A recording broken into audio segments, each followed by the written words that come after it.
This ऐसे conference material will now be recorded. कि हाँ आज गायकी भूल गया बेटा, तो जो कि डॉक्टर्स को सारी जिंदगी पेशेंट के अंदर पड़े रहे उनको निकालने की जरूरत नहीं पड़ती। Solids may be crystalline or amorphous. The constant particles in solid have fixed position. ये देखो अपनी ये मीन पोजीशन पे ही वाइब्रेट करेगा, ऐसा नहीं है कि ये वाला घूमने फिरने के लिए यहाँ चले जाए, नो, फिक्स्ड पोजीशन पे वाइब्रेट करेगा। दिस एक्सप्लेन द रिजिडिटी, सख्त होना सॉलिड का। In crystalline solid the constant particles arrange in regular pattern. This is the regular pattern, आप और ज्यादा देखने वाले हैं, क्रिस्टलन की ये पहचान होती है। In this unit we shall focus mainly on crystalline solid, इनकी टाइप्स, नेचर ऑफ पैकिंग, इनके स्ट्रक्चर और हम इसको कैसे अपने फायदे और नुकसान के लिए यूज कर सकते हैं। In addition to this, we will also study how the properties of the solid get modified. हम आपको सिलिकॉन से सेमीकंडक्टर बनाना सिखाएंगे, P टाइप, N टाइप, जो कि आप फिजिक्स में, आप इंजीनियरिंग में उसको as a semiconductor electronic industry में यूज करते हैं।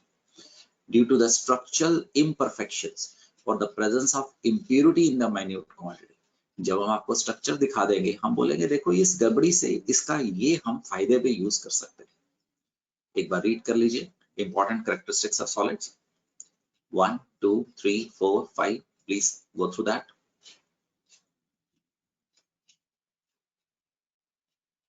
सिर्फ ये पॉइंट्स पढ़ लीजिए। सॉलिड डिफ्यूज कम करते हैं, सॉलिड की हाई डेंसिटी होती है, solids are almost going to be कदम इनकंप्रेसिबल। पढ़ लिया बेटे?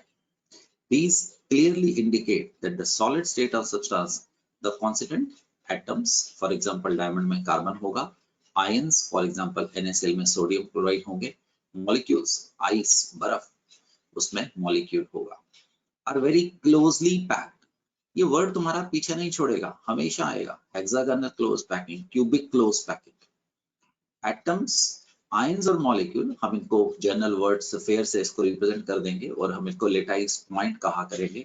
इन solid are held together by strong intermolecular और interionic forces. The interparticle spaces और voids are so small that their movement is hardly noticeable. There is hardly any effect of pressure and diffusion of the particles in solid is very low. They do not have any translatory motion. Translatory motion वो ज्यादा हिल नहीं सकते हैं, but they can vibrate about their mean position. Chapter को एक मन में बिठाने के लिए एक इमेजिनेशन करो बेटे। सॉलिड के अंदर हम सिर्फ यही डिग्री ऑफ फ्रीडम ले रहे हैं, ये और लिक्विड्स की तरह फ्लो डिफ्यूज नहीं कर सकते हैं।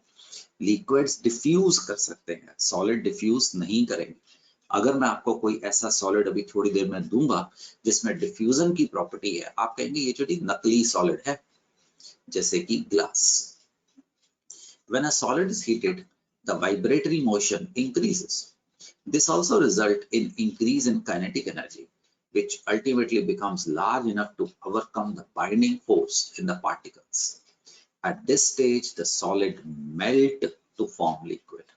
The temperature at which a solid melt under normal atmospheric pressure is known as melting point or freezing point. In case of gases and liquid, the ions molecules are continuously moving and this explains their ability to flow. Liquid flow करते हैं. The melting point gives an idea of the magnitude of the interparticle forces. The higher the melting point, the stronger are the force which bind the particle. Do you understand? Page number 5 याद रखना, अभी वापस आऊंगा, कुछ करवाना है तो अभी वापस आऊंगा 5 के ऊपर, बेटे याद रखना, मेरा फायदा होगा। चल भी गायकी दीदी मेरे साथ है बेटिया, ये क्वेश्चन करते हैं, तो लिए आप मदद कर सकते हैं अगर गायकी का माइक ठीक है, नेट ठीक है, वरना कदम का तो ठीक है ये। The ions of sodium fluoride and magnesium oxide have the same number of electrons. अनुज दोनों का माइक नहीं चला तो बात करिए। सोडियम और मैग्नीशियम में बेटे दोनों में 10 इलेक्ट्रॉन है, ठीक है ना, आइसोइलेक्ट्रॉनिक सीरीज है तो मैग्नीशियम छोटा है। और फ्लोराइड और ऑक्साइड में, राइट, फ्लोराइड और ऑक्साइड में दोनों में बेटे कितने इलेक्ट्रॉन्स हैं? 10 है। अब 10 फ्लोराइड एन छोटा है, आइसोइलेक्ट्रॉनिक सीरीज है ना, फ्लोराइड एन छोटा है, आपको पता है Z इसका 9 है और इसका Z 8 है। आइसोइलेक्ट्रॉनिक सीरीज में जितना Z बड़ा होता है, प्रोटॉन ज्यादा होता है, उतना साइज छोटा होता है। एग्री बेटे? कहता है जी sir. they have almost the same number of electrons and internuclear distance बेटे याद नहीं करना, 235 और 215 में माइक्रोस्कोपिक वर्ड में कोई ज्यादा अंतर नहीं है, but melting point of magnesium oxide is approximately 3 times, 2.9 times, 2.8 times higher than that of NaCl. तो हम इसको कैसे एक्सप्लेन करते हैं दोस्त? कूलम The फोर्सेस force, बोलो, Q1 Q1 by R by, square। ठीक, यहाँ पे रख लेते हैं अपना NaF और यहाँ पे रख लेते हैं दोस्त मैग्नीशियम ऑक्साइड। तो R तो आपने देख ही लिया है, इन दोनों में छोटा है। R को हम R कांस्टेंट ले लेते हैं, मेरे लिए R कोई ज्यादा फर्क नहीं है, उसने ऊपर बता दिया है ना, ऑलमोस्ट द सेम। तो यहाँ पे Q1 is equal to 1 is equal to Q2, अरे जी प्लस एंड माइनस। यहाँ पे ये Q1 is equal to 2, Q2 is equal to 2। हम प्लस जी सर। और माइनस को तोल नहीं देते हैं, तो ये दोनों चीज तो कांस्टेंट होगी। I can say F is equal to K R square constant into 1. I can say जी sir. force K R square constant into 4. तो किसमें होल्डिंग फोर्सेस ज्यादा है? Magnesium oxide. तो मैग्नीशियम ऑक्साइड का जो मेल्टिंग पॉइंट है वो ज्यादा होगा। Do you understand? मैंने जी सर। आपको एक सोचने का काम दिया है, क्यों एल्यूमिना का बॉइलिंग पॉइंट इवन ज्यादा होगा? क्योंकि इसमें +3 और +2 आएंगे। अभी भी कोई इंटरन्यूक्लियर डिस्टेंस के ऊपर ज्यादा अंतर नहीं पड़ेगा। आप वैसे भी देखिए, एल्यूमिनियम छोटा है, मैग्नीशियम बड़ा है, सोडियम बड़ा है, तो इधर जाते हुए होल्डिंग फोर्स क्या करेगी? बढ़ने वाली है। डू यू अंडरस्टैंड बेटे? सो दैट इज एक एप्लीकेशन बेस्ड आप क्वेश्चन की तैयारी करें, बट अभी के लिए हमें वापस जाना होगा। ये चैप्टर बहुत इंटरेस्टिंग है बेटे, और सबसे बढ़िया बात रिवार्डिंग है। इसमें आप खासी मूर्खता करेंगे तो आपके नंबर कटेंगे, अदरवाइज ये 100% नंबर देने के लायक है। सॉलिड्स आर इनकम्प्रेसिबल, सॉलिड अपनी मीन पोजीशन नहीं छोड़ते हैं, सॉलिड रिजिड होते हैं, सॉलिड के अंदर एक वर्ड मत भूलना, क्लोज पैकिंग होती है। क्लोज पैकिंग का मतलब एक दूसरे के साथ में जुड़े रहते हैं। हम अब टाइप्स ऑफ सॉलिड्स के ऊपर चल पड़े हैं, true and pseudo. True solid हम क्रिस्टलाइन सॉलिड को बोलते हैं, स्पेल को संभाल लेना, ज्यादा ध्यान नहीं दिया, डबल एल आ रहा था। और स्यूडो सॉलिड बेटे हम अमॉर्फस सॉलिड को बोलते हैं। अभी मैं जो पढ़ाने वाला हूँ उसके अभी नोट्स मत बनाइएगा, आपके NCERT is more than enough for that. पढ़ाने वाला हूँ, बता दूंगा कहाँ से कॉपी होगा, ये तो आप सेव करके रखने ही वाले हैं। Solids can be classified into two types, the crystalline and amorphous. Crystalline and amorphous. The substances जिनके constant particles are arranged in definite geometric pattern in 3 dimensions are called as crystalline solid. Crystalline solid, regular arrangement. The X-ray diffraction, हमें solid की चित्र कैसे पता लगता है? हम उसके ऊपर एक्सरे छोड़ते हैं, एक्सरे टकरा के वापस आते हैं, हमें पता लग जाता है कहाँ कहाँ पे कौन सा एटम कितने एंगल पे कितने डिस्टेंस पे बैठा है। Reveals that in crystalline solid the consonant particles are arranged in definite orderly arrangement. मानो आपके स्कूल की असेंबली हो रही है, तो आप लोगों को इंस्ट्रक्शन है कि आपने ऐसी लाइन बनानी है, लेट इट बी 6 लोगों की। तो आपने ऐसी लाइन बनाई और आपको कहा गया है कि सारे के सारे अपने हैंड्स को स्प्रेड आउट करो, किसी के हाथ एक दूसरे से टच नहीं होना चाहिए। आपको याद है हम फिजिकल ट्रेनिंग करते थे, है ना? तो ये उन्होंने हमारा एक रेगुलर अरेंजमेंट बनवा दिया, डिपेंडिंग अपॉन स्टूडेंट 50 रो है या 10 रो है। अब देखो बेटे, यहाँ पे जो ऑर्डर था क्रिस्टल के एक एंड पे, वही ऑर्डर इधर है। क्रिस्टल के थ्रू आउट सेम अरेंजमेंट रहे, हम उसको बोलते हैं long range order. What is long range order? Crystal के एक एंड से दूसरे एंड पे एक कोने से सेंटर के बीच में सेम अरेंजमेंट रहे, हम उसको बोलते हैं द लॉन्ग रेंज ऑर्डर। ये जो पहला सी लिख दिया है फॉर क्रिस्टलाइन, ये क्वार्ट्ज है, सिलिका। इसमें सिलिकॉन और ऑक्सीजन ऐसे अरेंज रहते हैं, लाल वाला सिलिकॉन है और ये वाला ऑक्सीजन है, ब्लू वाला, एक रेगुलर पैटर्न में रहते हैं। तो कदम जो ऑर्डर इधर होता है गुड़िया, वही ऑर्डर इधर भी होता है। इसको कदम दीदी क्या बोलता है? The crystalline solids, long range order. एक बार पढ़ लीजिए, the regular arrangement x tends throughout the 3D network. In other words, the crystalline solids are said to have long range order. This means that in crystalline solid, there is a regular pattern of arrangement of particles which repeat itself periodically over the entire crystal.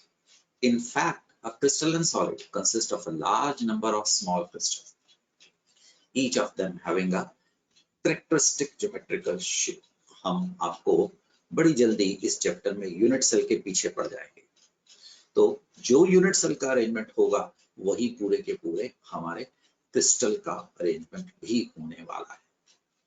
Most of the substances, elements and compound form crystalline solid. For example, copper, metals, right? Sulfur, phosphorus, iodine, and common compound NaCl, potassium nitrate, zinc sulfide, quartz, all form crystalline solid. The crystalline solids have the regular arrangement. The another type of solid is amorphous solid. Here the consonant particles are not arranged in any regular arrangement, right? For example, वो जो school की bell थी, right? Assembly थी, school की bell हो गई, हमें कहा गया जाओ आधा पौना घंटा आपकी छुट्टी है, मस्ती करो। तो 2 स्टूडेंट ऐसे बैठ गए, 3 स्टूडेंट ऐसे बैठ गए, 10 स्टूडेंट की अपनी दोस्ती काफी थी, तो उन्होंने एक घेरा बना के बातचीत करनी शुरू कर दी। किसी की किसी से नहीं बनती है और किसी की 4 लोगों से ही बनती है। So are you imagining there is no regular pattern, जहां पे ऊपर सी से क्रिस्टलाइन था, नीचे वाला ए से क्या बन गया? अमॉर्फस बन गया। फॉर एग्जांपल, वही सिलिका अगर रेगुलर अरेंजमेंट में था, क्वार्ट्ज बनाता है, आपकी घड़ियों के क्रिस्टल्स बनते हैं, इसको time keeper of the world बोला जाता है। पीजो इलेक्ट्रिक क्रिस्टल बनाएगा ये। अगर हम इनको करंट देंगे तो ये ऑपोजिट डायरेक्शन से 1 सेकंड में 60,000 टाइम्स ये ऐसे ऐसे करके धड़कता है। दैट इज क्वार्ट्ज क्रिस्टल, इसको time keeper of the world बोला जाता है। और वही सिलिका अगर हम अरेंजमेंट ना करते थे, ये कहना तो बड़ी ज्यादा हम शान मार रहे हैं, हम ये तो मदद कर रही है, the nature is doing it. आपकी हैसियत, मेरी हैसियत तो सिर्फ आपको दिखाने का है कि ऐसा होता है, इसको अपने फायदे के लिए यूज कर लो। Please believe it, we are not doing anything in this scientific world. तो that is going to be known as this. अब देखो बेटे, जो अरेंजमेंट इधर था, एक जगह में जाके ऑर्डर भी आ गया, तो हम इसको बोलते हैं, सॉरी लॉन्ग उसका था, पढ़ के बताओ। Short range order. Short range order. Long range and short range. These have short range order. They have a random disordered arrangement. They do not have a definite shape or form like crystalline solid. आप glass लीजिए, गर्म कीजिए, आप उसको जो मर्जी shape दे दीजिए। It is observed that some amorphous solid have some orderly arrangement, but it is not extended to more than a few angstrom. कभी कहीं कहीं पे हो भी सकता है, बट वो थोड़े से हिस्से में ही होता है। Thus, the amorphous solid are said to have short range. This means in amorphous solid, a regular and periodically repeating pattern is observed over a short distance only. For example, मिला आपको regular arrangement, but सिर्फ यही मिला, सिर्फ यही मिला, यहाँ नहीं मिला, हो सकता है बीच पे कहीं आ जाए। ठीक, that is the case. These regular patterns are scattered and in between the arrangement is disorder. ध्यान से देखो, ग्लास, रबर, प्लास्टिक, जितने भी प्लास्टिक आप बनाते हैं, कोयला, coal, right? Graphite is another thing. These are going to be example of the amorphous solid. अगर हम समराइजेशन में जाना चाहें तो I can summarize the important points here. मुझे नहीं लगता कि आपको इसको कॉपी करना चाहिए, मुझे लगता है कि आपको पढ़ना चाहिए। आपकी हर बुक में ये टेबल दिया गया है, तो लिखने से बचो, समझने में चलो, क्योंकि आगे चलने में हम आपको बनवाना शुरू कर देंगे। ये सारे स्ट्रक्चर्स आप बनाना शुरू कर देंगे, क्रिस्टलाइजेशन ये सब बनाने होंगे, बट अभी के लिए तो उसको एंजॉय करो, अभी के लिए तो उसको सिर्फ जैसे न्यूज़पेपर रीड कर रहे हो। इट विल बी रियली, बार बार कह रहा हूँ, सबसे अच्छा टॉपिक माना जाता है। तो पहला point, shape, they have definite order, they have regular arrangement. Melting point, they have sharp and characteristic melting point. अगर suppose NaCl है, उसका melting point 1073 केल्विन है, तो वो 1072 पे सॉलिड होगा, 1073 पे लिक्विड बन जाएगा। जबकि अमॉर्फस का no sharp melting point, they gradually soften over a range of temperature. Glass को जब आप हीट करना शुरू करेंगे, वो एक टेम्परेचर पे सेमी सॉलिड बिहेव करना शुरू हो जाएगा। वो 30-50 डिग्री सेल्सियस तक सेमी सॉलिड रहेगा, उसके बाद वो जाके पिघलेगा, जैसे लावा निकलता है धरती के अंदर से। Enthalpy of fusion, these have definite and characteristic enthalpy of fusion. Fixed है भी, मैंने NaCl बनाया है, ये कुदरत ने बनाया है, हमारा जो NaCl होगा अगर प्योर होगा इतने में ही मेल्ट करेगा, क्योंकि उनके अंदर होल्डिंग फोर्सेस डेफिनेट है। जबकि amorphous solid do not have definite enthalpy of fusion. The fifth point, cleavage property, important इसलिए मुश्किल नहीं है, बट वो पूछता है। When cut with a sharp edge tool, they split into two pieces and the newly generated surfaces are plain and smooth. जबकि amorphous को जब काटा जाता है, they cut into irregular pieces वाली जगह पे आ जाते हैं। फॉर एग्जाम्पल, ये पॉइंट आप देख रहे हैं, इसको क्लीवेज प्रॉपर्टी बोला जाता है। Crystalline solid undergoes clean cleavage, right? ऐसे एग्जैक्ट कटेगा, जो पैटर्न यहाँ पे होगा वही एटम्स का, मॉलिक्यूल्स का पैटर्न यही होगा। जबकि आप इमेजिन कीजिए मक्खन, the amorphous solid undergo irregular cleavage. आप बटर को, रबर को अगर काटे तो वो माइक्रोस्कोप के नीचे, वैसे आप बड़ी तैयारी से काट सकते हो, आपको लगेगा जी स्मूथ तो है, but that will be the uneven आपके पास हो जाने वाला है। डू यू अंडरस्टैंड बेटे? पॉइंट नंबर 5, ये point number 5 cleavage property explain करता हूं। आगे देखिए, द एनाइसोट्रॉपी, एनाइसोट्रॉपी इंपॉर्टेंट है, अभी अगले पेज पे और बढ़ाऊंगा। The crystalline substances are anisotropic. They have different physical property in different direction. अगर आप डायमंड के आर पार देखने की कोशिश करें तो आपको एक एंगल से अगर देख पाए, आपकी रिफ्लेक्शन एक तरफ से नजर आएगी, दूसरे एंगल से दूसरी तरीके की नजर आएगी। जबकि अमॉर्फस सॉलिड जैसे कि शीशा, they are isotropic. They have same physical property in all direction. PTO अगले पेज पे चलते हैं, अभी वापस आएंगे। ठीक, अभी 6th पॉइंट के ऊपर वापस आते हैं। The isotropy and anisotropy. The isotropy and anisotropy. In crystalline substances, some of the physical properties such as electrical conductivity or refractive index have different value when measured along different direction in the same crystal. Such substances which have physical property different in different direction are called anisotropic. Crystalline substances are anisotropic. अभी पढ़ते हैं। On the other hand, the amorphous substances have same physical property in all direction and are called as isotropic बोला जाता है। For example, the velocity, speed of light passing through a crystal vary with the direction in which it is measured. Anisotropy is a strong evidence of existence of orderly arrangement in the crystalline solid. For example, इस figure को देखो। In this figure, a simple two-dimensional arrangement of two different kind of atom is shown. देखो बेटे crystalline substance में ही देखो red red red red, equidistance पे red red red red red indicate कोई एक पर्टिकुलर आयन या कोई पर्टिकुलर पैटर्न दिखा रहा है ऐसा। द ब्लू रेड और इसके बीच में फंसे हुए हैं ब्लू, अल्टरनेटेड पे ब्लू, और वो रेड के बिल्कुल लाइन में नहीं आए, वो रेड के मिड पॉइंट में रिपीट कर। Do you understand the pattern? सिर्फ रेड और ब्लू को देखो, that is going to be crystalline अरे।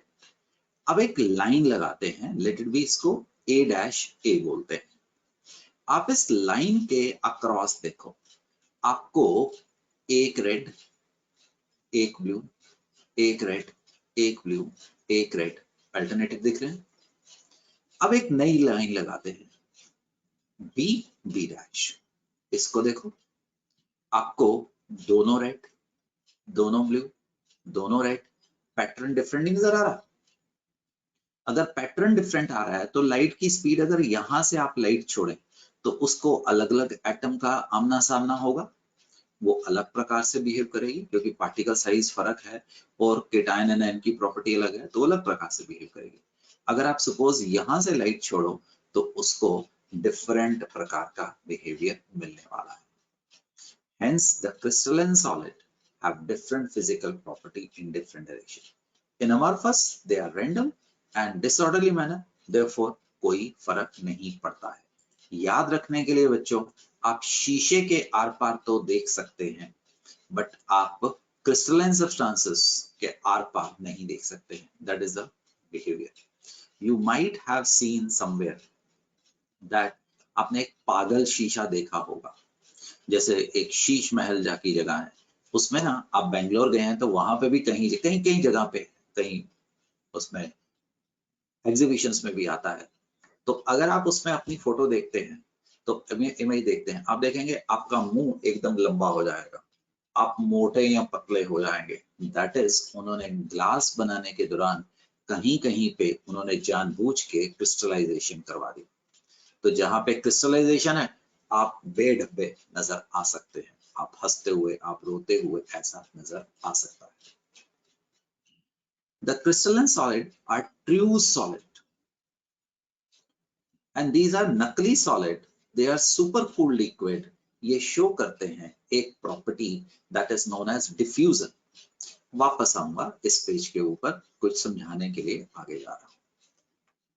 Pseudo solids or super cooled liquids, like liquid, amorphous solid have a tendency to flow.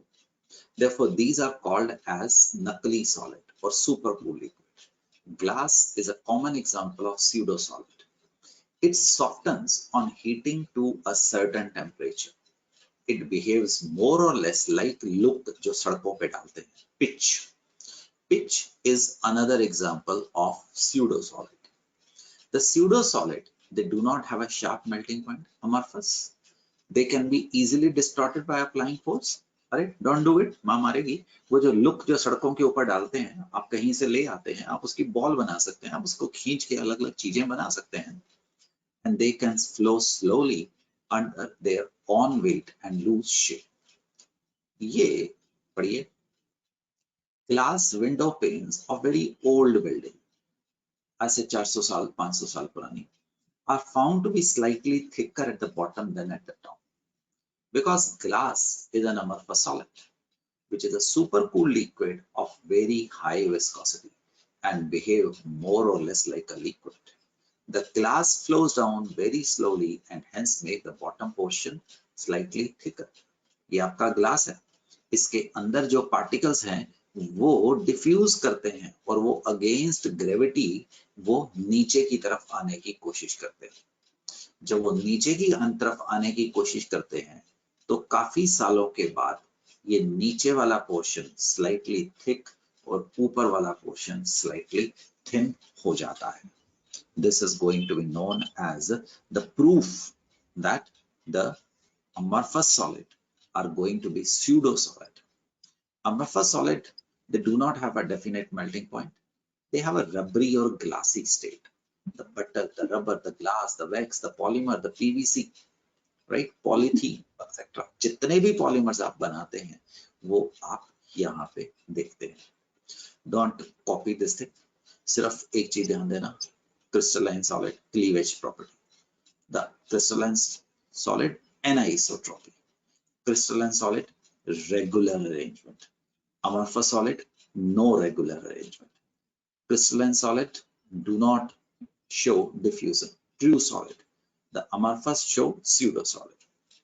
Why do glass window panes of old building becomes thicker at the bottom? Because वो diffusion जो कि एक liquid की property show करते हैं. Example of amorphous solids and the crystalline solid के ऊपर अब हम पूरे का पूरा फोकस मार जाएंगे इसके ऊपर। इससे आगे हम सिर्फ क्रिस्टलाइन सॉलिड्स में रहेंगे। Crystalline solid, sharp melting point, regular element, true solid, anisotropic, you can add cleavage property show करते हैं, लॉन्ग रेंज ऑर्डर दिखाते हैं, इसको लॉन्ग रेंज ऑर्डर का नाम देने वाले। This topic is to be read over. Please इसको मेमोराइज मत करिए, मुझे अभी मेमोरी की जरूरत नहीं है, आपकी इनऑर्गेनिक में आपसे मेहनत करवाऊंगा। Classify the following, A as amorphous, C as the crystalline. Radio ऐसा करते हैं, पहले अमॉर्फस ढूंढते हैं। हाँ जी, पॉलीयूरेथेन पॉलीमर, अमॉर्फस। आपके सोफों की, आपकी कार की जो सीट है वो पॉलीयूरेथेन फोम है। जब आप उसके ऊपर बैठते हैं तो वो धीरे से धंसता है, क्योंकि एयर जो ट्रैप्ड होती है वो बाहर जाती है। जब आप उठते हैं वो वापस उसमें से एटमॉस्फेयर में से एयर ले लेता है, जिसकी वजह से वो स्पॉन्जी बन जाता है। नैफ्थलीन तो सिर्फ हमारे पास देखते हैं, नैफ्थलीन क्रिस्टलाइन, राइट। अभी बताता हूँ, मॉलिक्यूलर सॉलिड होगा। Benzoic acid molecular solid crystalline. Teflon polymer amorphous. Amorphous. एक काम करते हैं बेटे, एक मिनट, तो किताबों में तो बहुत कुछ लिखा है अनुवंश कुमार, हम उसको हाईलाइट कर देंगे अमॉर्फस को, ठीक है बेटे, अमॉर्फस को। पॉलीयूरेथेन, टेफ्लॉन, समझ गया? Cellophane, PVC, plastic, fibreglass are amorphous. अब क्रिस्टलाइन, नैफ्थलीन, इसकी बात कर रहे हैं। Naphthalene, the benzoic acid, the potassium nitrate, the copper, these are crystalline solids माने जाते हैं। समझ आओगे बच्चों? आगे जा सकता हूँ, किसी को कोई दिक्कत तो नोजिया भैया, काम चलेगा, आगे बढ़े। अमॉर्फस और क्रिस्टलाइन, तो यू मस्ट नो इट। हमने देखा है कि जो सबसे आसान क्वेश्चन होता है वो सबसे मुश्किल बन जाता है। I do not know why and how it happens, but it happens. So let's proceed further. अब हम क्रिस्टलाइन सॉलिड्स के ऊपर फोकस कर जाएंगे, पूरा चैप्टर क्रिस्टलाइन पे चलेगा। हमारे पास गया, तो we have done this part. Now crystalline solid, covalent, metallic, ionic, molecular solid आ जाएंगे। कोवेलेंट और नेटवर्क 2 dimensional और 3 dimensional भी होते हैं। The molecular solid polar solids होंगे, non polar solid, hydrogen bonded solid होंगे। हम अब इसकी तरफ आगे बढ़ने वाले हैं, तो let's see how it happens. एक मिनट बेटे, मैंने इसको यहाँ पे रख लिया है कि वंस वी डू इट तो हम इसमें से एक बार दोबारा देख सकते हैं, ठीक है जी। तो एक मिनट मुझे दीजिएगा, ये तो मैं इसको उसकी सही जगह पे रखने जा रहा हूँ। चलिए चलते हैं और शुरू करते हैं अपने types of crystalline solids. The first is molecular solid. Topic is very important, please ध्यान दीजिएगा। तो रीडिंग वाला है, these are crystalline substances in which the constant particles are molecules.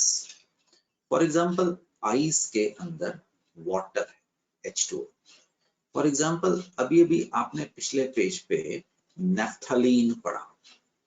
अगर आप नैफ्थलीन को सॉलिड बनाएंगे तो बेटे सबसे छोटा यूनिट नैफ्थलीन तो आएगा।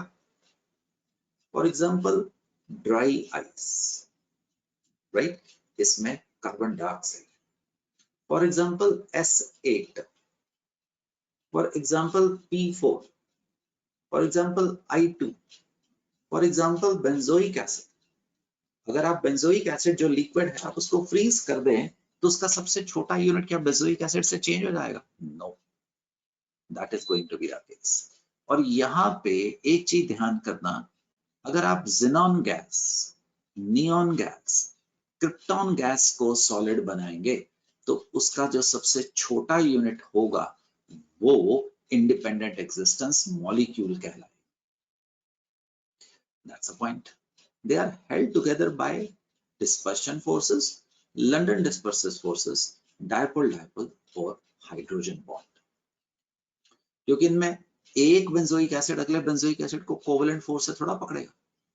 एक अगर आपने किसी तरीके से HCl जो कि गैस है उसको सॉलिड बना दिया तो वो तो इंटरमॉलिक्यूलर फोर्सेस से पकड़ेगा।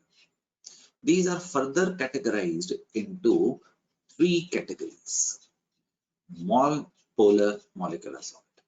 These are those crystalline substances in which the constituent particles are either atoms like noble gases or non-polar molecule like naphthalene, carbon dioxide, S8, right? Acid.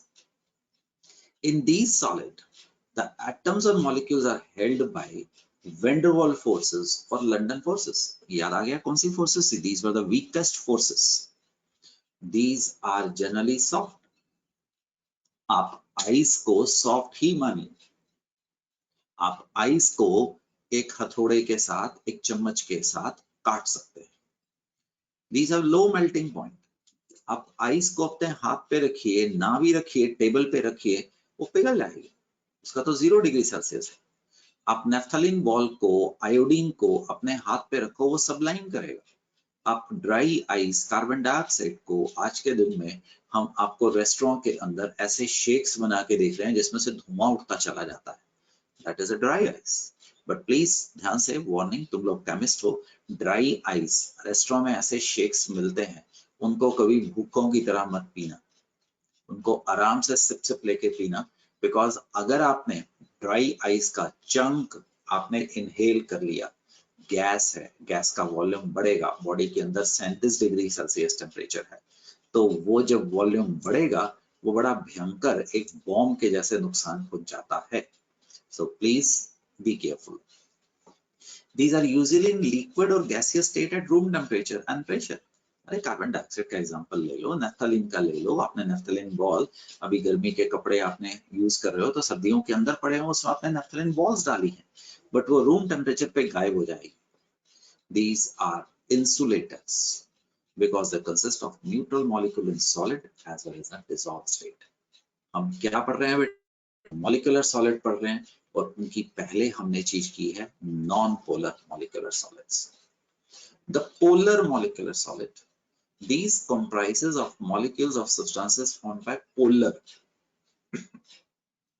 HCl, SO2, the SO2, yes, and so on. Carbon monoxide, एक carbon monoxide और दूसरे carbon monoxide में delta negative, delta positive, कौन सी force आ जाएगी? Dipole dipole, ठीक। These are held together by relatively stronger dipole dipole forces. They have characteristics similar to non-polar molecule. They are soft, non-conductor. They have low melting and boiling point, but their melting and boiling point are higher than those of non-polar. उनमें London dispersive forces थी, यहाँ पे dipole dipole forces है. Because their melting and boiling point are not very high, most of them were gases or liquid at room temperature and pressure condition.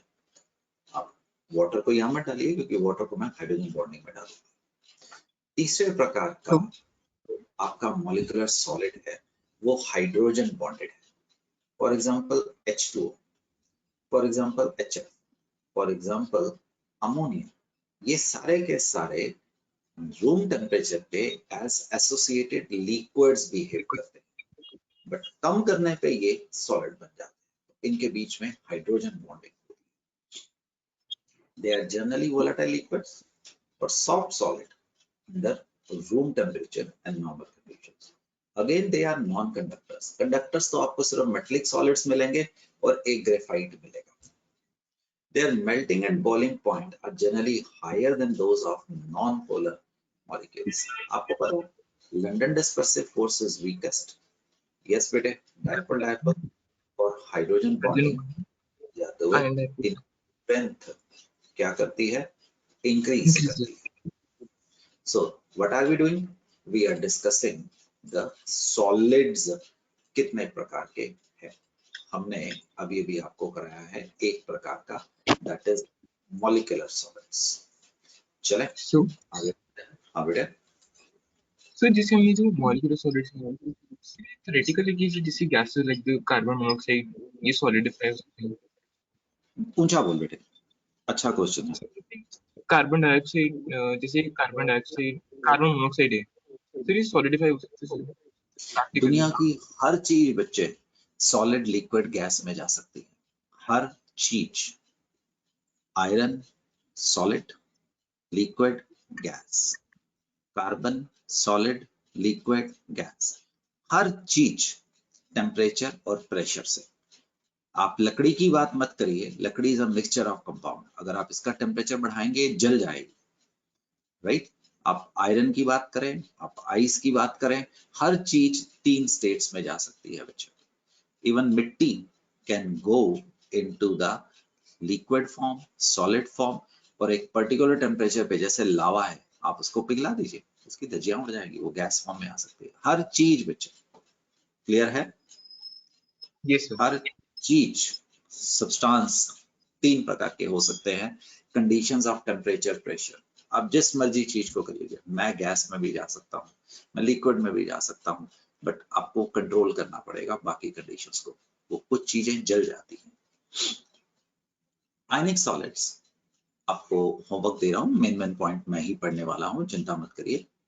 Ionic solid के अंदर positive and negative ions होते हैं. These are held together by strong ionic forces, Coulombic forces, electrostatic forces. तो इनमें सबसे छोटी चीज क्या होती है? आयंस. ये आपके पास एक आयनिक कंपाउंड है. The regular arrangement of ion extend continuously. अभी मैं रट्टा मत मारिएगा, आपको समय आने पे बताया जाएगा. सोडियम का जो कोऑर्डिनेशन नंबर है, ये जो सोडियम है वो रेड वाला है, एंड सेंटर पे रहता है, एज सेंटर पे रहता है. प्लीज याद नहीं करने का, समय आ रहा है, बस ज्यादा से ज्यादा एक लेक्चर और. उसका कोऑर्डिनेशन नंबर 6 है. और ये जो आपका क्लोराइड आयन है, ब्लू वाला, ये फेस सेंटर में, इसका भी कोऑर्डिनेशन नंबर 6 है. Ionic solids are hard and brittle. Brittle का मतलब, इमेजिन करो तुम्हारे पास एक नमक का डला है, तुम उसको फ्रेश पे उठा के मारो, वो स्कैटर कर जाएगा. स्कैटर क्यों करेगा? बिकॉज सोडियम और क्लोराइड अगर ऑपोजिट आयन एक दूसरे के साथ है, जब आप उसके ऊपर प्रेशर लगाओगे, पॉजिटिव चार्जेस एक दूसरे के पास आएंगे, रिपल्शन होगी. नेगेटिव चार्जेस एक दूसरे के पार आएंगे तो रिपल्शन होगी. इनका high melting and boiling point होता है. They are poor conductor of electricity in solid state. But अगर आप इसको मेल्ट करा दें या सॉल्यूशन में डाल दें तो ions become free to about. आपने इलेक्ट्रोलाइटिक कंडक्शन कर मारी है. They have high enthalpy of vaporization. These are soluble in water. आपने कंडक्शन देखी है, आपने आयनिक इक्विलिब्रियम देखा है, पोलर डिसॉल्व्स पोलर, बट ये इनसॉल्युबल हो जाते हैं बेंजीन कार्बन टेट्राक्लोराइड के लिए. आप अगर नमक को पेट्रोल या डीजल के अंदर डिसॉल्व करने की कोशिश करें, वो नहीं करेगा. Examples are thousands. हम इस चैप्टर में पढ़ने ही आयनिक कंपाउंड्स को वाले हैं. The third is going to be metallic solid.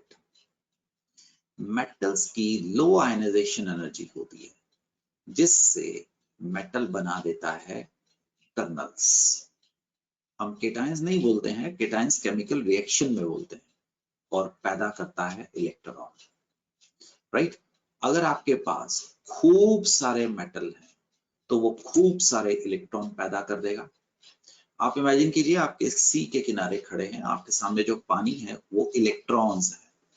और उसके बीच में नारियल तैर रहे हैं, that is going to be the metallic model है। इसको इलेक्ट्रॉन सी मॉडल कहा जाता है। एंड नेगेटिव एंड पॉजिटिव के अंदर जो इलेक्ट्रोस्टैटिक फोर्स ऑफ अट्रैक्शन है बेटे, उसको मेटालिक बॉन्ड बोला जाता है। कॉमन एग्जांपल आर निकल, कॉपर, अलॉयज।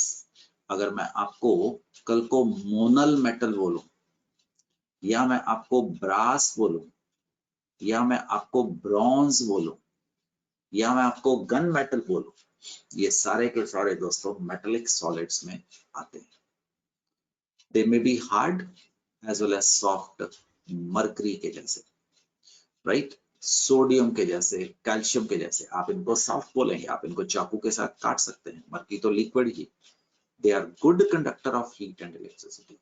इनके अंदर एक चमक होती है, ये मेलेबल एंड डक्टाइल होते हैं, और इनकी जो इंथैल्पी ऑफ फ्यूजन है वो मॉडरेट होती है।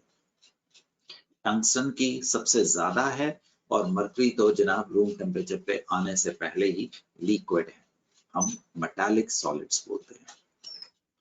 The last but the very important is the covalent or the network solid, इनका नाम रखा जाता है।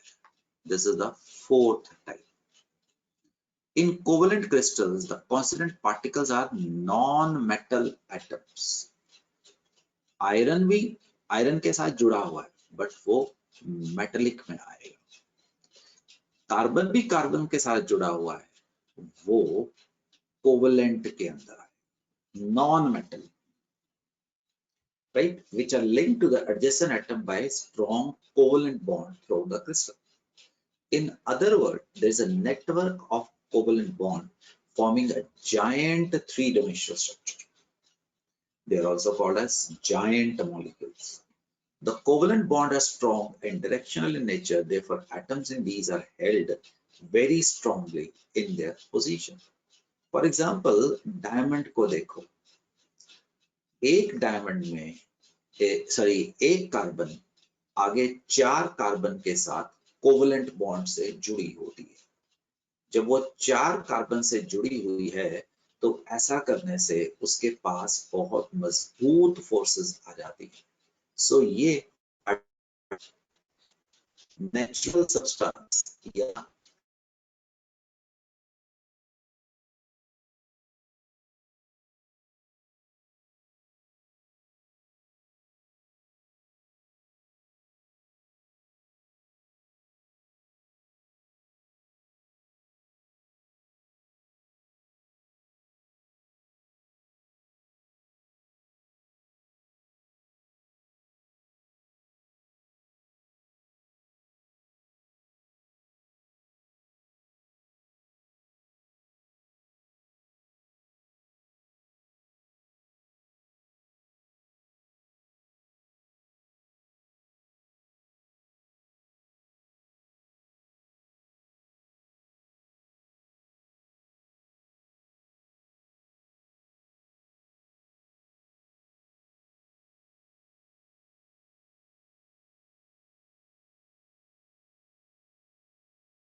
Yes sir, I am audible बच्चों? जी सर। मैं ऑडिबल, अच्छा वो मिस नहीं हुई। अच्छा वो स्लाइड में ढूंढ रहा था ना, यहीं पे थी, मैं कहीं और चला गया था, सॉरी। तो मैं जो कह रहा था मेरी स्लाइड मिस हो गई है। तो डायमंड देखते हैं इसको।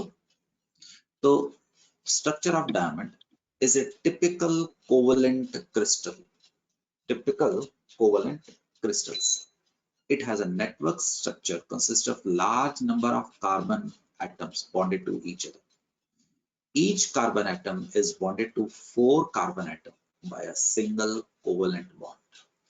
ऐसा, ये एक कार्बन एटम है रेड वाला, और वो आगे 4 कार्बन से टेट्राहेड्रली जुड़ा है।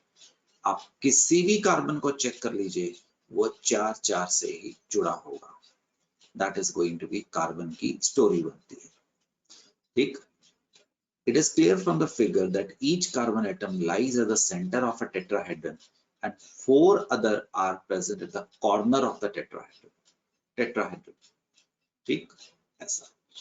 This make a 3-dimensional network of strong covalent bond.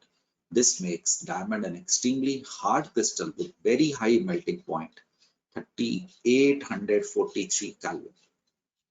Since all the valence electrons are strongly held, the diamond is a poor conductor of electricity.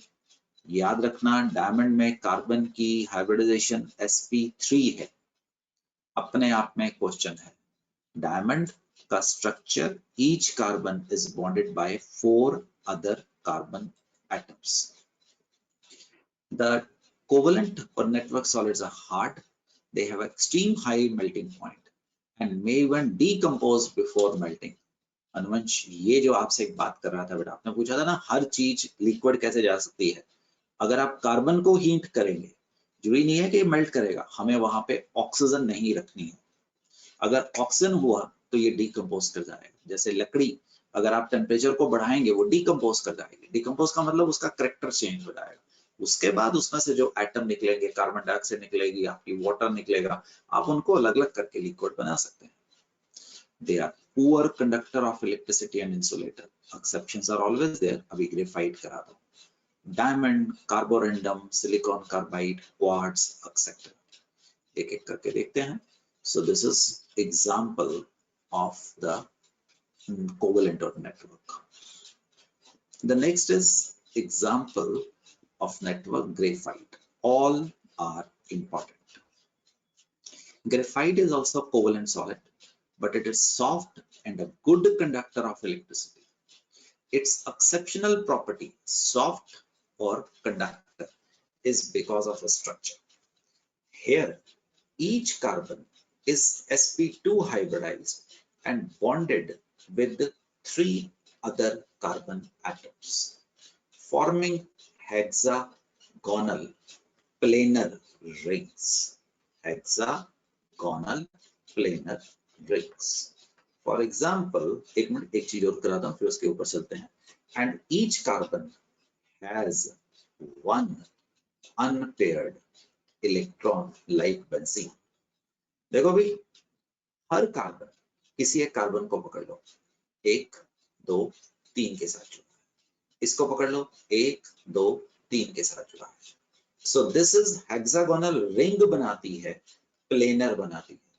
एक प्लेन, दूसरा प्लेन, तीसरा प्लेन। हर एक प्लेन दूसरे plane के साथ London dispersive forces, van der Waals forces से जुड़ा रहता है, जिससे ये एक दूसरे के ऊपर स्लाइड कर सकते हैं, जिसकी वजह से graphite is a soft solid and a good solid lubricant बनता है because of these London dispersive forces. And each carbon has 1 unpaired electron which can be delocalized, घूम सकता है on the whole structure. This gives conductance to the graphite. It is only solid except the metallic, जो कि आपका conductor है। Exceptions are always there. आपको electrochemistry में शुरू में बताए गए थे, वो हमने ढूंढे। So the 4th valence electron is present between different layers and it is free to move out. Because of this, graphite is a good conductor of electricity. और इसके बीच में weak van der Waals forces are present, so these layers can slide over each other. Please don't forget. Silicon carbide, carborundum बोला जाता है. This is another important network solid. इसमें एक carbon 4 silicon के साथ जुड़ी होती है और आगे 4 सिलिकॉन, एक सिलिकॉन 4 कार्बन के साथ जुड़ा होता है। This is diamond like structure. ये स्ट्रक्चर भी आपको बड़ी जल्दी समझ आ जाएंगे। ये जिंक सल्फाइड जैसा स्ट्रक्चर है, यही इसी की तरफ हम बढ़ रहे हैं। फेस सेंटर्ड बैठे होंगे आपके पास सिलिकॉन और हाफ ऑफ द टेट्राहेड्रल। सिर्फ लैंग्वेज को सुनो, बैठे होंगे आपके पास कार्बन। सो कार्बोरेंडम, ये सारे कोवेलेंट क्रिस्टल इतने हार्ड होते हैं कि ये ड्रिलिंग पर्पस के काम में आते हैं। जैसे दीवार के अंदर, छत के अंदर, पहाड़ी के अंदर अगर हमें ड्रिल करना है तो हम वो ड्रिलिंग मशीन के आगे मेटल नहीं लगा सकते हैं, मेटल की तो धज्जियां उड़ जाती हैं, तो ये आगे ड्रिल मशीन के आगे लगते हैं। वन मोर इम्पॉर्टेंट, इसको बेटे स्ट्रक्चर मत बनाइएगा, मुझे नहीं चाहिए है, आप सिर्फ इसको पढ़िएगा। एल्यूमिनियम ऑक्साइड को चुग कोरेंडम बोलते हैं और अन्य सिलिकॉन कार्बाइड को बेटिया कार्बोरेंडम बोलते हैं। एल्यूमिना, आपने तो इसकी इलेक्ट्रोलिसिस भी की है, राइट? ये कुछ ऐसा स्ट्रक्चर है, प्लीज इसका स्ट्रक्चर मत बनाइए पर देख जरूर लीजिए, ये सारे के सारे बहुत ज्यादा स्ट्रॉन्ग सॉलिड है। अनुवंश कुमार, इसको ज्यादा आपने R&D नहीं करनी है बेटे, राइट? तो एल्यूमिना बस एक बार देख लीजिएगा किस प्रकार से ये बन सकता है, Al2O3 बस एक बार रीड कर लेना। ये सारे के सारे एब्रेसिव होंगे, एब्रेसिव सैंड पेपर के जैसे। आप समझे हैं सैंड पेपर क्या होता है? सैंड पेपर, उसके आगे हम एक गत्ते के पेपर के ऊपर उसके आगे हम कुछ लगा देते हैं, तो जब हम उसको दीवार के साथ या मेटल के साथ रगड़ते हैं तो वो बहुत ज्यादा अब एक अब्रेसिव एक्ट करता है, खुरदरा सरफेस बना देता है बेटे, समझ गए हैं?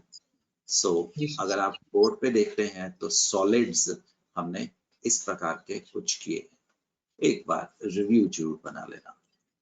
लास्टली जो आपको करवाया गया है वो सारे का सारा इस टेबल के ऊपर आपको समरी बना के दी गई है।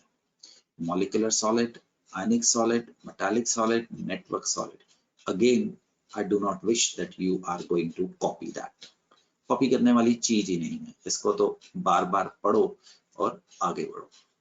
आगे बढ़े तो बेटे सबसे ज्यादा आपके पास जो मेल्टिंग पॉइंट है वो देखो इन सारे टेबल में से किसका आ रहा है? Ionic solids.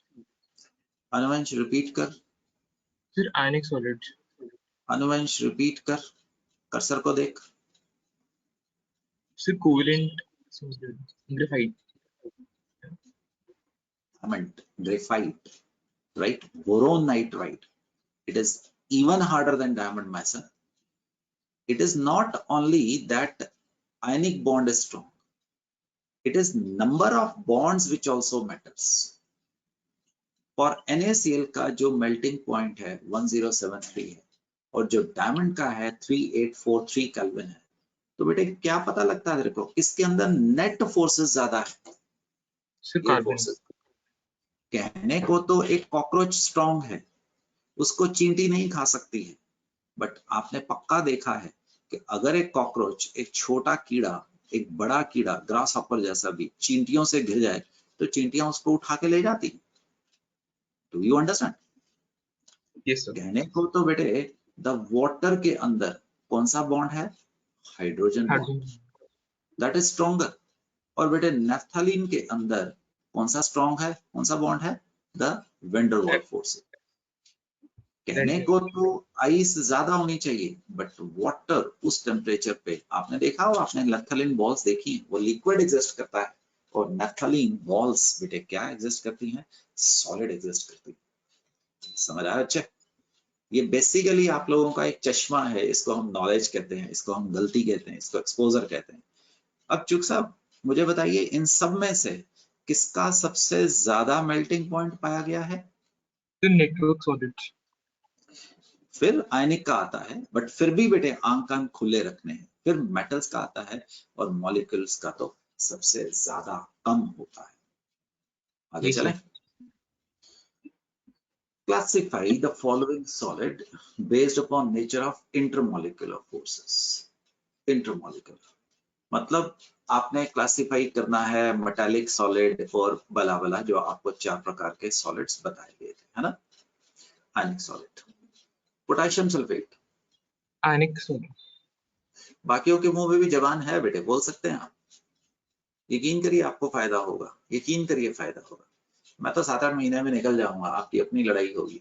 आप अपनी इसके मुंह को बंद रखें और आप सच में कल को ये जो आप बोल रहे हो ये आपको एक अच्छे टीचर के पास लेके जाएगा। कदम नोट करके रख लेना, एक्ट बेशक मत करना, because life never happens again.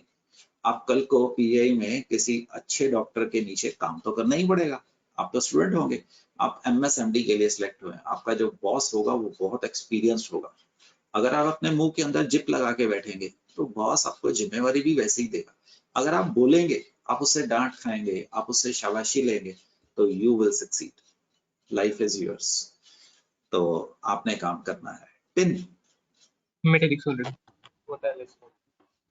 Benzene, molecular, molecular, श्रेष्ठ बोल, urea, molecular, ammonia, hydrogen bonded molecular sir, very good, water, hydrogen bonded, zinc sulphate, ionic, graphite, network, network solid. ज्यादा बोल के आया कर, कोवलेंट। जब किसी के दो नाम आते हैं तो ज्यादा बोल के आया कर, वो एग्जामिनर ने ऐसी नाराज हो जाना, अभी तुमने बोल दिया नेटवर्क भी, मैंने तो कोवलेंट सुना था। आप 100% सही है बेटे। रुबिडियम, मेटेलिक, बटा, argon, molecular, carbide, silicon, carborundum, covalent और network, very good, brass, metallic, graphite, covalent, iodine, molecular, phosphorus, molecular, P4O10, sir network, no. जब P4O इसको तोड़ेगा, सबसे छोटा यूनिट फास्फोरस निकलेगा कि P4O10 निकलेगा? सर फॉस्फोरस, ऑक्सीजन, नहीं है, बॉन्ड थोड़ा तोड़ देगा, मॉलिक्यूलर सॉलिड। Yes sir. दोबारा बताओ, P4O10 क्यों मॉलिक्यूलर सॉलिड हुआ? सर बिकॉज जब इसको ब्रेक करेंगे तो उसकी सबसे स्मॉलेस्ट यूनिट P4O10 आएगी। आपको एटॉमिक लेवल पे बॉन्ड तोड़ने की थोड़ा कोई परमिशन दी गई है? ये एक सब्सटेंस एग्जिस्ट करता है, इसको सॉलिडिफाई करो यार, समझ गया? कार्बन एक एटम था, खूब कार्बन एटम को जोड़ दो तो सबसे छोटा यूनिट कार्बन हुआ ना। यूरिया मॉलिक्यूल था, NH2CONH2, खूब सारे मॉलिक्यूल आवारागर्दी कर रहे हैं, गैस है, लिक्विड है, इकट्ठे लाओ भाई। तो क्या आपको यूरिया के बॉन्ड तोड़ने की परमिशन है? नो। समझा बेटे? तो यहाँ पे दैयान करना, यहाँ पे ध्यान करना, नॉर्मली गलती हो जाती है, बच्चे आर्गन को कार्बन के जैसे यहाँ पे डाल देते हैं, that is wrong, right? Argon has a independent existence. Carbon atom does not have a independent existence. वो तो जुड़ा रहता है। अरे ये क्या क्वेश्चन आ गया? ये क्या क्वेश्चन आ गया? याद रखना, क्रिस्टलाइजेशन नीड्स टाइम। ये अमॉर्फस है, छोड़ने दो, ये एक रेगुलर अरेंजमेंट में आएंगे, क्रिस्टलाइन बन गया। ये पिघला हुआ लिक्विड है, टाइम दो, आयनिक बनेगा। ये पिघला हुआ लिक्विड है, टाइम मत दो, अमॉर्फस बनेगा। अरेंजमेंट टाइम लगता है। हम एक मूवी देखने चलते हैं और आपको कहते हैं अटैक, तो आप, हम पूरे स्कूल के साथ जा रहे हैं, आपको जहां भी सीट मिलेगी आप घुस जाएंगे, दैट इज अमॉर्फस अरेंजमेंट। अब दरवाजा खुलता है, आपको कहते हैं सबसे छोटी हाइट के नर्सरी वाले, केजी वाले बच्चे सबसे पहले जाए, उसके बाद अगली क्लास जाए। ऑब्वियसली क्लास का मतलब ग्रोथ पैटर्न सिमिलर सा है, तो आपकी हाइट भी उसी प्रोपोर्शन में नहीं होगी, एक्सेप्शंस आर ऑलवेज देयर। तो crystallization always needs time. What make glass different from solids such as quartz? Under what condition, right, they can be converted into each other? See बच्चों, the crystalline quartz has ordered arrangement, whereas amorphous has, हाँ जी बेटे, disordered arrangement. तो आप crystalline substance को लीजिए, आप उसको melt कीजिए और सडनली कूल कर दीजिए, वो कहाँ निकल आएगा दोस्तों?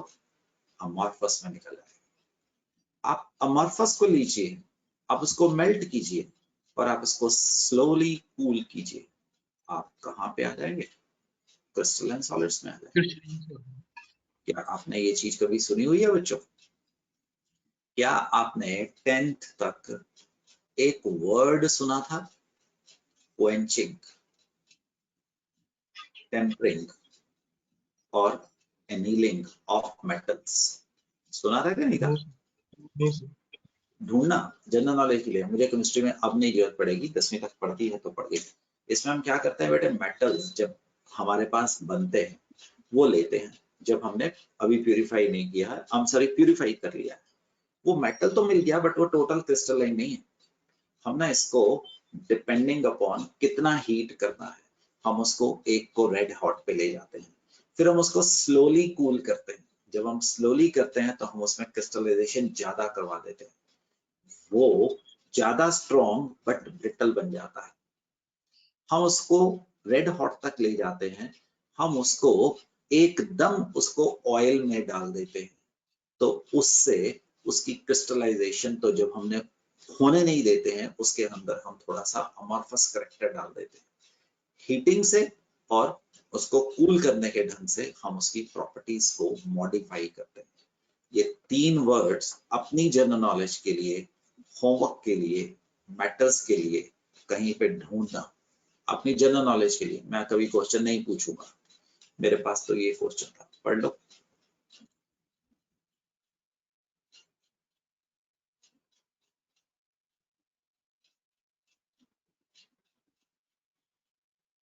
अन्या दीदी क्लियर है?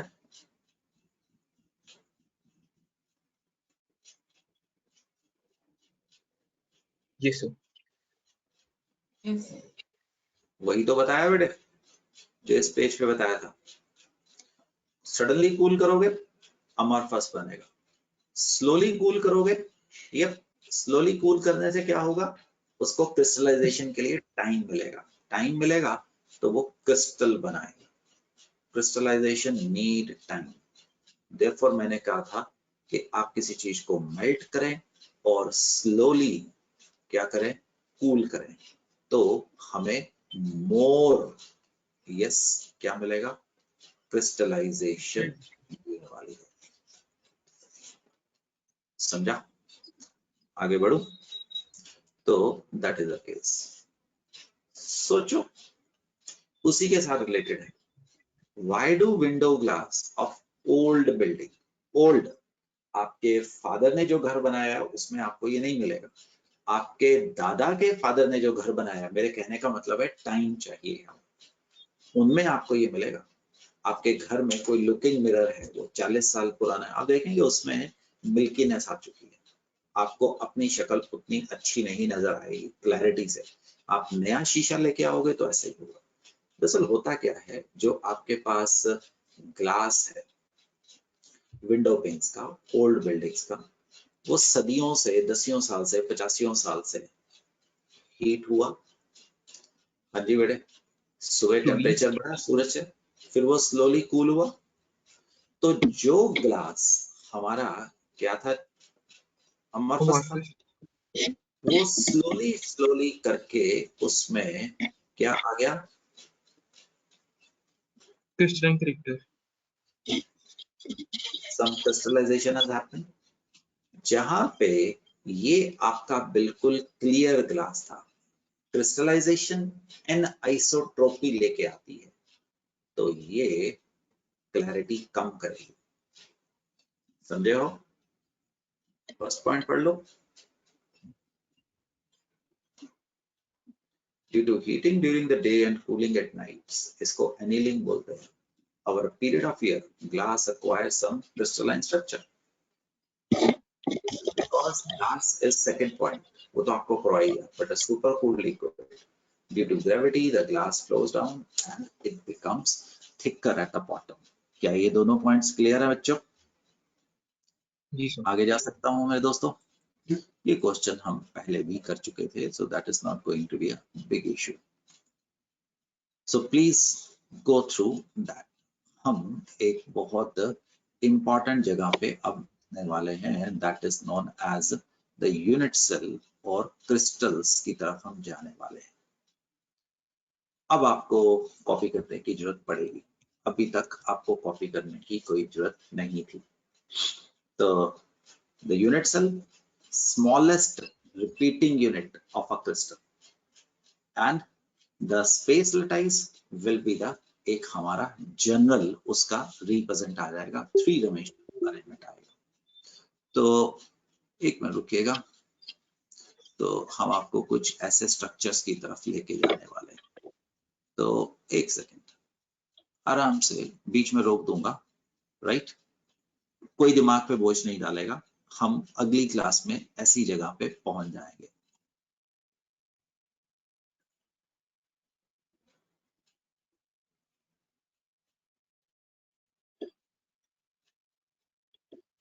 In this module, you will learn about the number of atoms in a unit cell. सिर्फ देखना, कुछ याद नहीं करने का। You already know that every crystal lattice is made of an infinite number of unit cells, छोटा एक unit cell है, and every lattice site ये is lattice occupied by a constituent particle that may be an atom, an ion, or a molecule. छोटे Now let's examine what portion of each unit particle cell, belongs to a particular. Right? मुझे नहीं चाहिए अभी बेटे, मुझे अभी नहीं चाहिए, वापस आऊंगा। मैंने सिर्फ आपको इनिशियली चीज देखो, सिर्फ इनिशियल चीज देखो। मेरी बात सुन रहे हो? In this module, you will learn about the number of atoms in a unit cell. You already know that This is a every unit cell, crystal सबसे छोटा lattice unit. is made of an infinite number उसको of दाएं unit बाएं cells, ऊपर नीचे करते रहिए, space lattice बन जाए। and और ये every बहुत lattice site वहां is occupied by a constituent particle that may be an atom, an ion, or a molecule. that's it, बाकी बाद में आएगा, बाकी बाद में आएगा। तो we are moving towards the unit cell। आपने जो सबसे छोटा हिस्सा देखा था ना, श्रेष्ठ, that was the unit cell बेटे। उसको दाएं बाएं ऊपर नीचे रिपीट करते जाइए तो पूरे क्रिस्टल का स्ट्रक्चर बन जाएगा। जैसे इमेजिनेशन, आपके घर की, मकान की एक ईंट is the unit cell, keep on repeating it, आपका पूरे का पूरा घर बन जाएगा। ईंट यूनिट सेल कहलाएगा, और जो आपका घर होगा वो स्पेस लेटाइस कहलाएगा, द स्पेस लेटाइस। इस चीज को कॉपी मत करिएगा, इस चीज को कॉपी मत करिएगा, मैंने सिर्फ आपको एक रीडिंग के लिए दिया है। The crystalline solids have a definite orderly arrangement of their constituent particle in 3 dimensions. आप सुन पा रहे हैं, इस चीज को कॉपी नहीं करिएगा। The position of these particles in a crystal relative to one another are usually shown by points. The arrangement of an infinite set of these points is known as space lattice. मैं समझा दूंगा मेरे बेटे। The positions which are occupied by the atoms, ion or molecule in the crystal lattice are called as the lattice point or the lattice site, right? जल्दी देखेंगे आप, ऐसे arrangement पे लेके आऊंगा। ये एक क्रिस्टल लेटाइज है, और ये जो ब्लू और रेड पॉइंट्स, डॉट्स हैं बच्चों, ये इंडिकेट करते हैं कि यहाँ पे कोई आयन या एटम बैठा होगा। ध्यान से सुनिए, ये ब्लू और रेड को मैं लेटाइस पॉइंट बोलूंगा। अगर वो आइस होगा वहां पे मॉलिक्यूल आएगा, अगर वो आयरन होगा तो वहां पे एटम आएगा, अगर वो जिंक सल्फाइड हुआ तो वहां पे आयन आ सकता है। That is what I wanted to say. This is for reading only बेटे, दोबारा स्ट्रेस कर रहा हूं। To understand space lattice, let us first learn about 2D lattice and then 3D. याद रखना, असल में जो एक्चुअल स्ट्रक्चर होता है बेटे, वो तो 3 डायमेंशनल ही होता है। 2 डायमेंशनल आपकी कंप्यूटर की स्क्रीन पे आ जाए, आपकी कॉपी पे आ जाए, 2D is a regular arrangement of constant particle atoms in a plane. A 2-dimensional pattern is figure A. And the lattice is shown by points in figure B. ये हमने कोई चित्रकारी की है, हमने कोई कढ़ाई की है, राइट? तो ये एक पैटर्न है, दिस अ 2-dimensional lattice है। याद रखना, मेरे क्रिस्टल असल में 3-dimensional बनेंगे, so that is why I have said please don't copy. There are 5 types of 2-dimensional lattices. अगले पेज पे लेके जा रहा हूँ। There are 5 types of 2-dimensional lattices. These are square, rectangular, parallelogram, rhombic, hexagonal lattice as shown in figure. देखो जी, equi distance पे dot dot लगा देते हैं, ठीक है बच्चे, और इनके ये को हम ज्वाइन कर देते हैं, तो हमें एक स्क्वायर नजर आना शुरू हो गया है जहां पे length and breadth is going to be the height, बराबर होगी length and breadth, sorry two dimension में चला, समझे बच्चे। ये जो डॉट्स हैं ये इंडिकेट करता है यहाँ पे कोई चीज बैठेगी। फॉर एग्जांपल आप स्कूल के स्टूडेंट्स बैठ सकते हो, रोल नंबर 1 2 3 4 5 6 7 8, तो हम आपकी पोजीशन को 2 डायमेंशन में रिप्रेजेंट कर रहे हैं। अगर हम इन डॉट्स को ज्वाइन करते हैं तो हमें एक मैथमेटिक वाला स्क्वायर नजर आता है, तो बेटे इसको हम स्क्वायर लेटाइस बोल देते हैं। ज्यादा ध्यान से स्ट्रक्चर बनाएगा नहीं है। अगर ऐसा ही आप लेंथ और ब्रेड्थ को डिफरेंस कर दें, मतलब मान लो ये अगर 5 सेंटीमीटर पे बनाया बेटे, तो ये वाले 7-7 सेंटीमीटर पे बना दे। ठीक साहब, समझे हो क्या हुआ? अगर इक्वल पे बनाएगा बच्चे तो वो क्या निकल के आ जाएगा? स्क्वायर नजर आ जाएगा। और अगर अनइक्वल पे बनाएगा मेरे दोस्त तो क्या नजर आ जाएगा? रेक्टेंगुलर नजर आ जाएगा। बेटे इसको रटना नहीं है, इसको सिर्फ देखने का है। सच में आप बहुत अच्छे स्ट्रक्चर्स पे जाने वाले हैं। ऐसे ही थोड़े से तीखे लगा दीजिए, टेढ़े लगा दीजिए, पैरेललोग्राम पता है ना, आप ऐसी पैरेलल लाइन लगा दीजिए, और वहां पे जो हमने कोई एटम बैठाने हैं तो दिस इज पैरेललोग्राम लेटाइस होगा, ठीक। और ऐसे ही आप रोम्बिक लेटाइस बोल सकते हैं, this is rectangular with the interior point भी हमारे पास आ सकता है, rectangular with some interior point आ सकता है। तो this is the hexagonal lattice. Hexagonal ज्यादा टेंशन मत डालिएगा दिमाग के ऊपर। ये देखो, ये जिनको मैं जोड़ रहा हूं, क्या आपको हेक्सागन नजर आ गया? जहाँ पे नीचे मैंने जोड़ा है आपको हेक्सागन नजर आ गया होगा। These are the hexagonal lattice. So एक स्क्वायर, एक रेक्टेंगुलर, एक पैरेललोग्राम, एक रोम्बिक और एक हेक्सागोनल लेटाइस आया। These differ in symmetry of the arrangement of point. The hexagonal lattice has the most symmetrical arrangement, while parallelogram has the least symmetrical arrangement. Read कर लेना, मुझे अभी क्या आगे भी नहीं चाहिए, क्योंकि मेरी असली लड़ाई तो 3 डायमेंशनल होने वाली है। तो बच्चों क्या ये पॉइंट समझ आया? आगे बढ़ते हैं। हाँ बेटे। सो जो रोम्बिक एंड पैरेललोग्राम में सो डिफरेंस सिर्फ ग्रीन जो शेडेड पोर्शन है उसका ही है? हाँ, उसके बीच में रोम्बिक रेक्टेंगुलर है, बस उसके बीच में एक इंटीरियर पॉइंट आया, मतलब ऐसा ही है रेक्टेंगुलर, बट उसके बीच में एक और एटम भी आ जाएगा। चुप, इसको ड्रॉ नहीं करने का, इसको सिर्फ रीडिंग के लिए। क्यों बेटे? क्योंकि मैं आपको 3D की तरफ लेके जा रहा हूँ। अगर वो मैं आपको आइडिया ना देता तो आपको यूनिवर्सल समझना होता। ये मेरी असली लड़ाई होगी बच्चे, ठीक है, ये मेरी असली लड़ाई होगी। इसको अगर मैं स्किप भी कर देता तो भी चलता, बट आपको यूनिट सेल और स्पेस लेटाइस समझने में आगे फर्क महसूस होगा। इसको कॉपी नहीं करना मेरे दोस्त, सच में। Because of the regular repeating arrangement of a point in the 2-dimensional, we need to describe a small part of lattice called as motif in order to specify it completely. For example, we select 4 points in a 2D lattice and connect them to give a parallelogram. भगवान ने ये लाइनें नहीं लगाई है, ये तो इंसान लगाता है। हम आपको समझाने के लिए बताते हैं।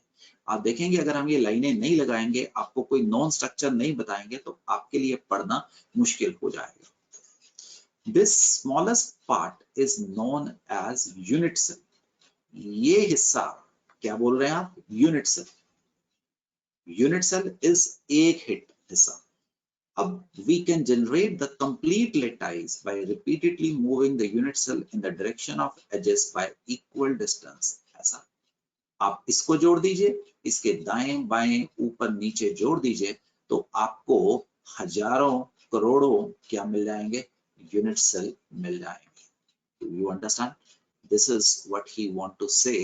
एक यूनिट सेल क्या होगा? किसी भी अरेंजमेंट का एक सबसे छोटा हिस्सा, उसको अगर हम रिपीट दाएं बाएं ऊपर नीचे करते रहें तो मेरे को मिल जाएगा एक complete lattice.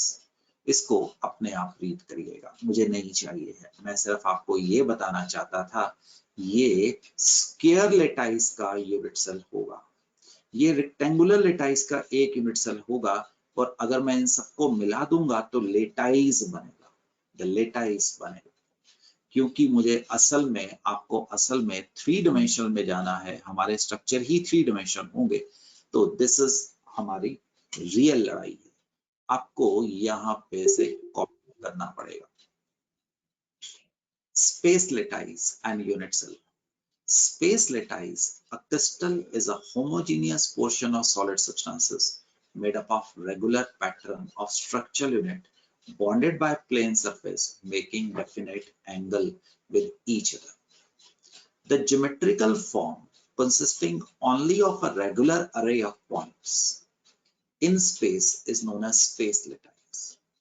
It can also be defined as array of points showing how molecules, atoms or ions are arranged in different sites in the 3-dimensional space. देखो बच्चों, एक मिनट, पेज नंबर 64 याद रखना, अभी वापस आऊंगा, प्लीज, कुछ कारण है तो ये, ठीक, तो अभी वापस आता हूं बच्चों। तो ये यस, इसको ऊपर ले आया हूं जहां पे मैंने आपको क्रिस्टल लेटाइस समझा रहा था, ठीक है जी। तो देखो, आप लोगों ने मानो मैंने कोई चीज यहां डाल दी, ठीक, और मैंने जानबूझ के रंग चेंज किया, तो ये ऐसा बना दिया, यहाँ पे डाल दिया, तो ये, तो एक सेकंड, यहाँ पे डाल दिया, आप प्लीज याद नहीं करेंगे, ये डाल दिया, ठीक, और एक सेकंड, ये देखो, इसको मैंने इसके साथ जोड़ दिया, इसके साथ जोड़ दिया, मैंने इसके साथ जोड़ दिया, ध्यान से देखना। तो क्या करने वाला हूं भाई, ये तो टेट्राहेड्रल था यार, टेट्राहेड्रल नजर आ रहा है, मीथेन का स्ट्रक्चर, और ये देखो, इसको बनाने से आपको ये स्ट्रक्चर बनाना आसान हो जाएगा। मैं जल्दी इसको टेट्राहेड्रल बोलने वाला हूं, बट आप लोगों को सिखाने के लिए मैं इसको इसका यूनिट सेल बोलने वाला हूं। कि मान लीजिए जिंक सल्फाइड का स्ट्रक्चर होगा, वो ऐसा स्ट्रक्चर होगा, उसको दाएं बाएं ऊपर नीचे मैं अगर रिपीट करता चला जाऊंगा तो मुझे जिंक सल्फाइड का स्ट्रक्चर मिलेगा। बट मुझे आपको समझाने के लिए, इंसान को समझाने के लिए, हमें अपनी ज्योमेट्री में से जो पढ़ाया जाता है, हमें उसके किसी एक अरेंजमेंट को सोचना पड़ता है। तो geometrical form consisting of a regular array of points in the space is called a space lattice. The sites which are occupied by constant units are known as the lattice point. The unit cell is the smallest. एक second, इसको छोटा कर दें। The unit cell is defined as the smallest building block of a solid, which when repeated over and again resulted to the space lattice. Dear, this is zinc sulphide का एक छोटा सा हिस्सा है, इसको मैं बोलूंगा unit cell of zinc sulphide. इसके दाएं बाएं ऊपर नीचे आगे पीछे 3 डायमेंशंस में मैं हर तरफ अगर ऐसे ऐसे सेल निकालता चला जाऊं, उसको हम जिंक सल्फाइड का स्पेस लेटाइस बोल देंगे, राइट सर। सबसे छोटी चीज आपके पास क्या होगी? Unit cell. क्यों यूनिट सेल के ऊपर फोकस मारेंगे? Because crystalline substance are going to have a regular, वही वाला रिपीटेड अरेंजमेंट बार बार करते चले जाओगे तो क्रिस्टल का हिस्सा बन जाएगा। A unit cell is specified by length of its edges and the angles between them. This is एक आपका यूनिट सेल है, ये एक यूनिट सेल का भी छोटा हिस्सा दिखाने की कोशिश करो। This smallest repeating pattern represent the shape of the entire crystal, arrangement of atoms or ions or molecules. we can generate the complete lattice by repeatedly moving the unit cell in the direction of edges by a distance equal to the cell edge. In fact, the crystal may be considered to consist of infinite number of unit cells. The unit cell in the above crystal is shown by the solid line. इसके अंदर मैं इसको unit cell बोल रहा हूं. मान लीजिए यहाँ पे कोई एटम होगा, उसको रिपीट करते चले जाओ इक्वल डिस्टेंस पे, you will be getting the complete structure. The following are the characteristic of crystal lattice. ये बेटे ज्यादा तूल मत दो, ये NaCl का स्ट्रक्चर है. ऐसे ही आपको अलग अलग चीजों के स्ट्रक्चर, डायमंड का, जिंक सल्फाइड का, ये आप लिथियम ऑक्साइड का देखने वाले हैं. Each point in the lattice is called as lattice point. The blue and the red are going to be point होगा, lattice point होगा.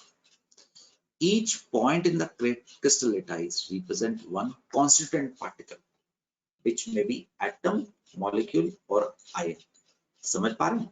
ये ब्लू या रेड किसी एटम या आयन को रिप्रेजेंट करेगा. अलग अलग रंगों से हम अलग अलग आयन्स दिखाएंगे. We do it. Lattice points are joined by a straight line to bring the geometry of the lattice. असल में this is the unit cell. ये जो आप हरा और लाल देख रहे हैं, ये तो हमने, ये lattice points है. हमने आपको समझाने के लिए ये एक क्यूब का सहारा ले लिया, जिससे आपको ये अरेंजमेंट ज्यादा अच्छा समझ आ रहा है. So what is this? This is a unit cell. ये हरे और लाल क्या इंडिकेट कर रहे हैं? The lattice point. Lattice points पे क्या बैठेगा? कोई केटायन और एनायन और एटम आके बैठेगा. अगर यूनिट सेल को दाएं बाएं ऊपर नीचे रिपीट कर दीजिए तो आपको क्या मिल जाएगा? आपको एक पूरे का पूरा क्रिस्टल लेटाइस मिल जाएगा. This is one unit cell of NaCl आने वाला है.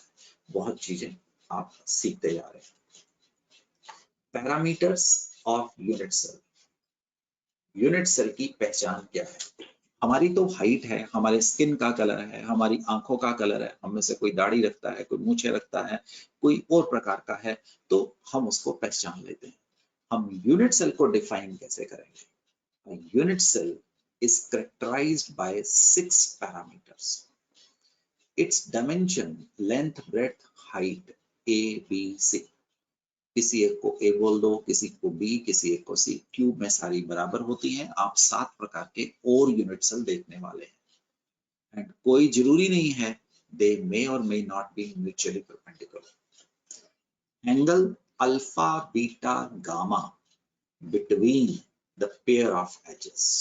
Angle नॉर्मली तो अल्फा, बीटा, गामा रख सकते हैं, बट ज्यादा गहराई में जाना है हमें तो कोई जरूरत नहीं पड़ी. Alpha is between B and C. Sorry, the beta is between C and A, and gamma is between A and B. Gamma, beta, alpha. आप सिर्फ A, B, C, alpha, beta और हाँ बच्चों गामा मन में डालिए. टोटल हमारे कितने कैरेक्टरिस्टिक्स हैं?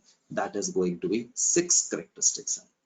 1 मिनट, अभी वापस आने वाला हूं पेज नंबर 69 पे. जी, 10वां क्वेश्चन.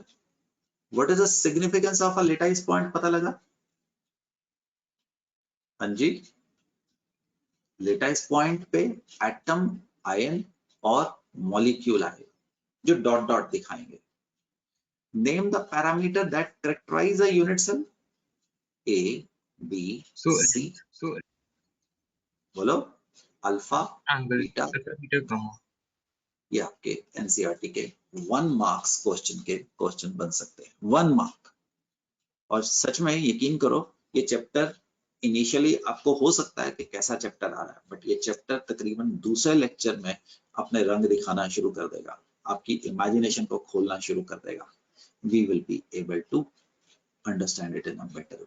बस एक आपको ये वाले वीडियो में से निकलेंगे और आप ये सारा कुछ समझने शुरू हो जाएंगे.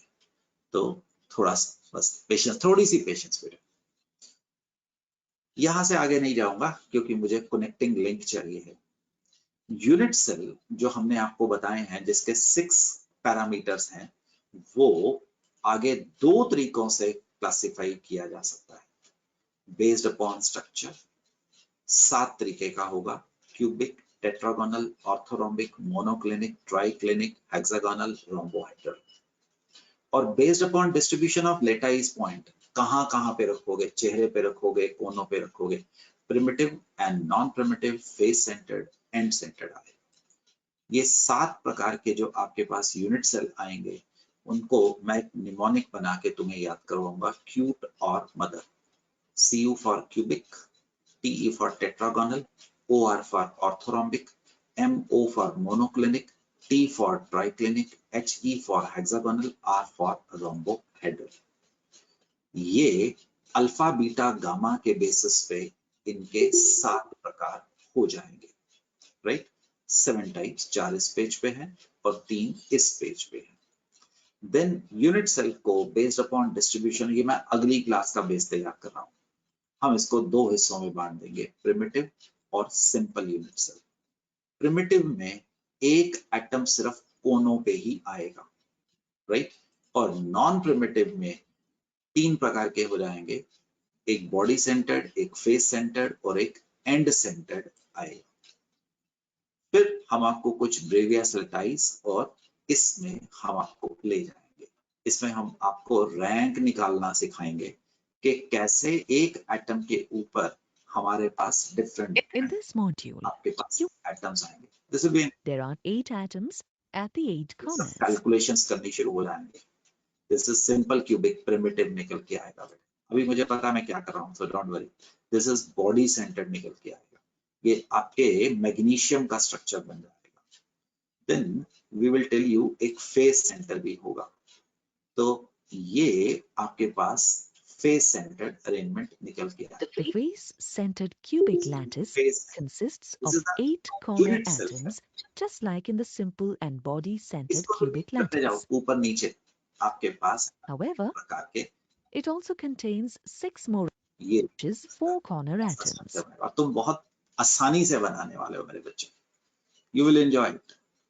So this is the interesting जो The number of atoms at the corners per unit cell is equal. So please don't worry, leave everything on me. हम आपको रैंक ऑफ यूनिट सेल, कितने एटम्स आएंगे, ब्रेवियास लेटाइसिस नाम की कोई चीज आनी शुरू हो जाएगी। हम सिर्फ अगले चैप्टर का, अगली क्लास का भूमिका बांध रहा हूँ आपको। 12th hexagonal, monoclinic unit cell, face centred, end centred अब आप समझने शुरू हो जाएंगे। Then we will be giving you few questions which are being asked in the previously ये वाले, ठीक है जी। तो यहाँ तक हम अभी आगे नहीं जाएंगे बेटे, तो we will stop on this page, that is types of unit cell कितने प्रकार के हैं बच्चों, right son? So that is where we are going to stop. And from this point, my dear friends, we will continue in the next class.